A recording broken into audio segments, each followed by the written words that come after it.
major that we should be concerned about. Allison Henning reporting for us at the scene here. Again, combing through a lot of new information that is just coming in here, folks. It's Friday night. It's 9:04 Eastern time here, this September 17th. And this is now a major development in the Gabby Petito disappearance. Her fiance, the man that was with her on the road, on this cross-country road trip from New York all the way out to Grand Teton National Park in northwest Wyoming, Brian Laundrie, is missing. No one knows where Brian is. And it seems it's going to make some of the moments on stream here that we were talking about earlier seem a bit silly, because we were talking about whether or not the FBI or members of law enforcement were here for protection reasons to keep this from escalating here in Northport, Florida. But we now have it confirmed from the attorney for Brian Laundrie that they were there at the house to collect evidence because they don't know where he is. So it is confirmed Brian Laundrie is missing. They were at this house collecting evidence to hopefully track him down. What's interesting about this is that this is now a missing persons case.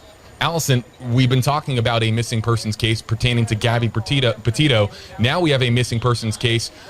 This is not a manhunt. Brian Laundrie has been charged with a crime. His disappearance, Allison, is extremely alarming here. But again, at this time, and I just want to have this confirmed here, we have not heard of Brian Laundrie being charged with a crime. So this is now a missing persons case for both Gabby Petito and her fiance, Brian Laundrie. Yeah, that appears to be the case. And, you know, it's interesting now that the Laundrie family has invited police into their home. We saw them, of course, going through that vehicle, which, you know, now knowing that he is gone, is that his vehicle? I'm not sure. I'm not sure otherwise why they would be going into it, possibly collecting some evidence in there, obviously, based off what his attorney said that was the reason why they were here. So, you know, the question now is, could whatever they gathered in this home, up until this point, obviously, it was a bunch of silence. So now, you know, now that they were able to collect some data to help find him, could this also help in finding Gabby?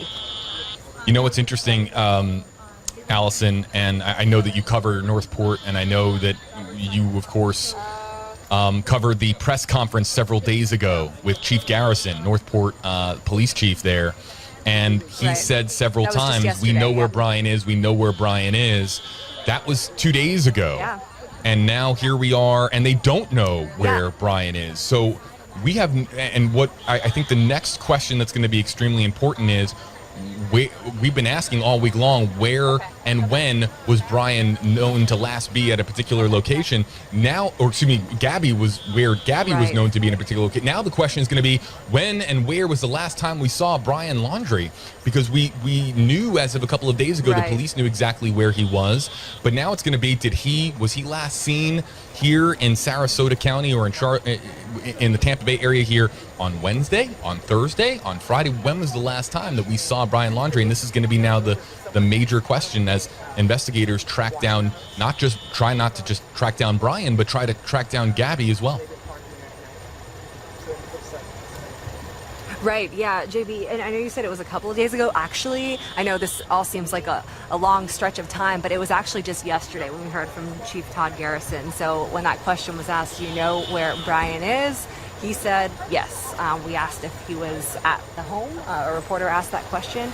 He said, all I will say is I know where he is. So that was just yesterday. That news conference happened at noon on apologies, Thursday, because Allison knows that in this industry the days can blur together. So let me just apologize for our viewers.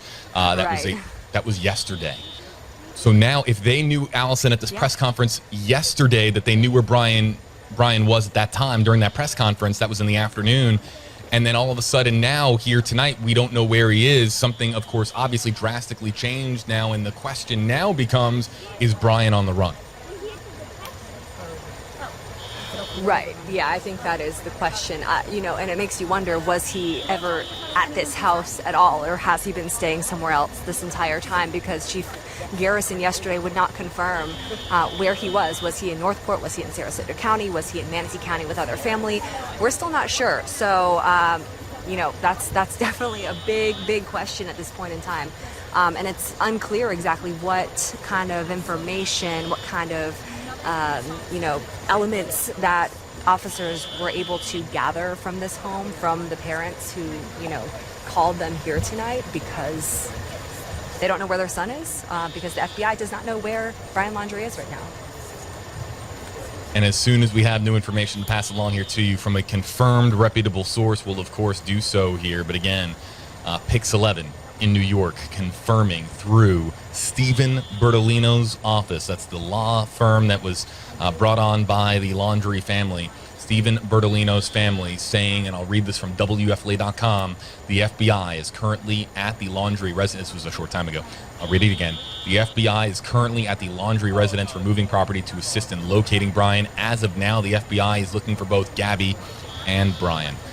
This doesn't bode well for investigators now, who had it as it's been difficult, of course, tracking down Gabby's whereabouts. Now there's simultaneous missing person investigations going on here, Allison. They have to track down Gabby Petito, but to track down Gabby Petito, I think you start now with Brian Laundrie, and tracking down Brian Laundrie might lead us to finally knowing what happened to Gabby.